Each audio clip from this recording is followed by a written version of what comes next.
nail friends. Hey, guess what? We're going to do something new.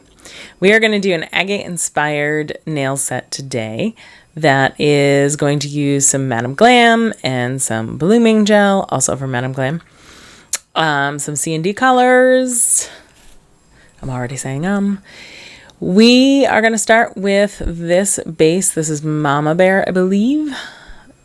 And I loved this base because it very much reminds me of, if you look at a blue lace agate, this is that deeper color that oftentimes you see in a blue lace agate. This design looks really complex, but it actually is very easy to do. I was surprised. I have not played a lot with Blooming Gel, though I have seen a lot of tutorials out there on it, and I'm fascinated by it. But I haven't done a lot with it yet, so I was determined to play. And I'm really fascinated also with stone-looking nails, though I don't typically do them. So I was curious to see if I could get them to look a bit like agate, and I was pretty happy with the overall outcome in the end. So I'm going to walk you through what I did. I tried 2 different techniques while I was doing this. These are our colors. It's shellac, I believe that's Creekside, silver something, I can't remember, silver lining, salty foam from Madam Glam. I do love that color. And then a little bit, I'm going to pull out Lady Slipper, I believe it is. Oh, Lady Lily, I'm sorry. Lady Lily, which is a white. So we're going to be using those 4 colors, and then I will actually add some deeper blue a little bit later on, but I decided to do that after the fact.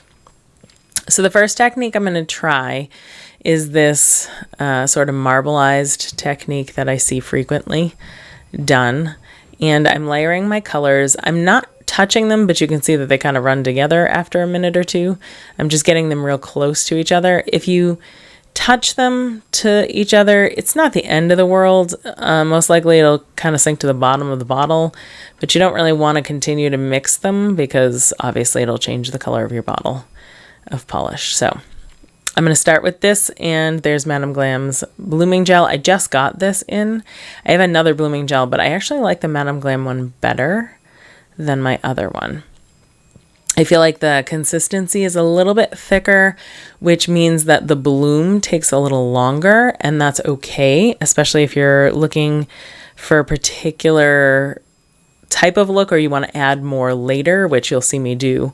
It's one of the things I went back to do. So with Blooming Gel, the more product that's on the nail, the more runny it is, and the more it kind of pools to the sides. So you don't want to do too much. You do just want to have a thin coat. That was something that I forget what it was I used Blooming Gel on last, but I was playing with it and I realized very quickly that too much Blooming Gel was too much. It was not a good thing. So less is more with Blooming Gel. You're going to see me switch back and forth because I was trying to figure out what I liked better. If I wanted a narrower brush, which was actually a silicone, or if I wanted this brush to kind of float it on. I liked both. You're going to see me play with a bunch of different tools, really, because I was trying to figure this whole thing out. I was like, all right, I can do this. I'm going to figure it out. And I did. And I actually, like I said, you saw the set at the beginning. You'll see it again at the end. But I think it looks really stunning altogether. I think it's actually one of those sets that's even more stunning in person than it is on film, which is funny because sometimes it's the other way around, where I feel like it looks better on film than it does in person. But hopefully you are all doing well. It is almost fall. I want to cry because I'm about to go back to my crazy schedule, which means a little less time for nail art, but that's okay. I'll figure it out.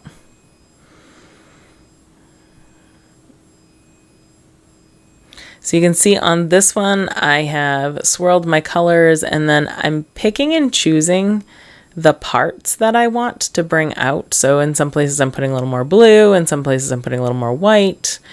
And I also have started to sort of drag the colors a little bit, which causes them to bloom a little bit more quickly, and it also causes them to bleed a little bit more so that the opacity is a little bit higher, if that makes sense. This one I felt like I didn't have enough of that blue showing through, so I'm just actually going to go in and dot and drag a little bit of this lighter color I feel like this is always the case. If any of you have ever marbled with nail polish, it's a similar process in that you start with the first nail, and by the time you get to like nail 8, you've really got a pattern going and you're loving the way they're coming out. But the first nail is always just that little bit less, not less attractive, just not quite 100% there because you haven't played with it enough. But anyway, this one I'm just going back in and sort of dragging out the colors a little bit, as I wanted it to bleed onto the side a little more. It was kind of staying in the center, so I wanted to make sure I got full coverage. That is something you need to check as your gel is blooming, is to make sure that you don't have a gap on the side wall of the nail where it's just that darker blue. This is where I'm going to switch techniques. So I started off with what I would consider like the traditional blooming gel technique that I see everywhere. And then this is kind of an adaptation of something I saw a couple of other nail artists do when I was checking out tutorials on blooming gel. And it's more of a lining and dotting technique where you're adding a little less, you're kind of adding the products one at a time. So what I found was the difference with this is I had more control. So when I was just layering the colors in and like swirling them on the palette and then dropping them onto the nail, I had a lot less control, which can be good for the randomness. But I liked the control of being able to put in the colors, especially where Lace Agate tends to have banding in it. So I really wanted that banding, and I felt like I wasn't getting it the way I was doing it, which might just mean I need more practice, because, that happens. But this allowed me to get a little more specific. So I have my same 4 colors, but I have them stretched out on the palette now. And then I'm just dropping those colors in where I want them to be. The other thing you'll notice is sometimes I am wiggling my liner brush and sometimes I am just dragging it straight through. I am allowing the product to be spotty in places and not be fully, you can see like I put a, kind of a bigger daub there and then just kind of spread it around a little bit. Some places it skips through, so you get a little bit here and there, but it's not a straight line. That's all okay. So the thing I like about blooming gel is that it really is sort of this handmade process, right? No 2 nails are going to look exactly alike. And every nail is sort of going to have its own character. And that's one of those things I've always loved about painting marble finishes on nails, is that it really, every single nail is a unique. Oh, there you go. I'm adding Glorious now. That's that darker color because I decided I needed a little bit of darker veining. I was checking my picture that I had up of the blue Lace Agate, and I was thinking, I need something just a teeny bit darker to pull it all together.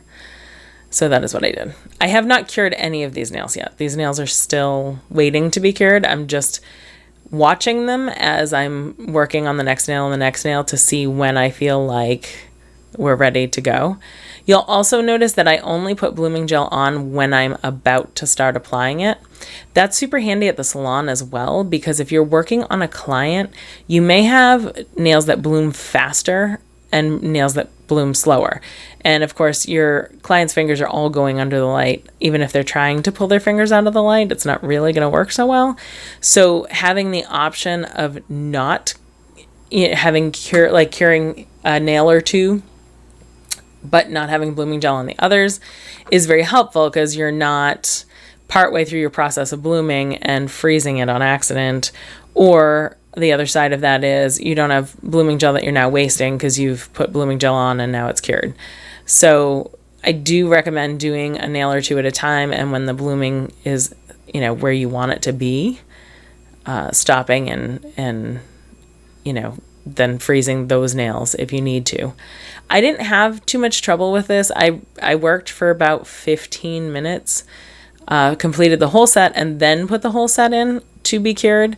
And I was perfectly happy with, the outcome of that. So, it just depends on how fast you're working. It depends on, what design you're doing and, how much you like it to bloom or not like it to bloom. So So you just have to, you know, be cognizant of, to keep an eye, to keep an eye on those other nails. I did make sure they were in the shot the whole time so that you could kind of watch them bloom and see what happens with the blooming gel over time. This is probably one of my favorite nails. Like I said, as you get further along, you get more, I think more savvy. Savvy, that's the word I'm going with. And there they are. So that's them finished. I did cure those last two nails pretty quickly on because I liked the way they came out. I thought they were just fine. I am going to drag a little bit more. I realized I didn't have enough silver in there, so the silver had kind of bled into the other colors. The next thing we're going to be doing after we cure these is to put the veining in, and I am just going to mix what I have on my palette. So I don't want my veins to pop out a lot. I want to have like a spot or two where they're more white, but you can see I blended my white and my silver together, and then I'm just sort of wiggling my brush randomly down the sides. Not all the veins connect. Some of them start and then stop and then start again, because that is really what you see in agate. If you look at an agate, that's really what they look like. The veins don't run in straight parallel lines. They're kind of zigzaggy. They go all over the place. They might start and stop in different places. And then I'm just using a little bit of white here and there where I want it a little more pronounced. So you can see, again, just working quickly and working lightly. There is no blooming gel this time. So the blooming gel is cured, and now I'm just going over the top and adding those bits of veins. I will flash cure those for 30 seconds, and then we're going to go straight to top coat. So even though this looks really complex, it did not take me a whole lot of time. I would say because I was playing with the technique and going pretty slowly, it took me about 25 to 30 minutes to do this set of 5. But again, that was because I've not really played with blooming gel and I haven't explored really this look too much. So I was really taking my time to sort of figure out my techniques and what I thought about those techniques. When you are doing veins, don't forget to crisscross too, because that happens as well in natural stone. So those are now curing for 30 seconds, and at this point I'm going to clean up all of my excess polishes and paints and all that stuff. Then we're going to put top coat on. I did leave these shiny. You could certainly do the matte, but you know, most polished stone is shiny, so that is why I went with a shiny top coat on these. It does, having done those lines on top after curing the blooming gel, did give it more of a 3D effect, which I really liked. And if I did these again, I might even do like 2 layers of blooming gel first and then doing the lines on top to see if I could get any more 3D effect. And we might try that. I might try an amethyst set at some point or a rose quartz set at some point. So we might play some more with these. But for today, we have blue lace agate. I hope you have enjoyed this set as much as I have. It really was a lot of fun to do. And I look forward to doing some more blooming gel because this really was a lot of fun. I'll see you next week. Bye.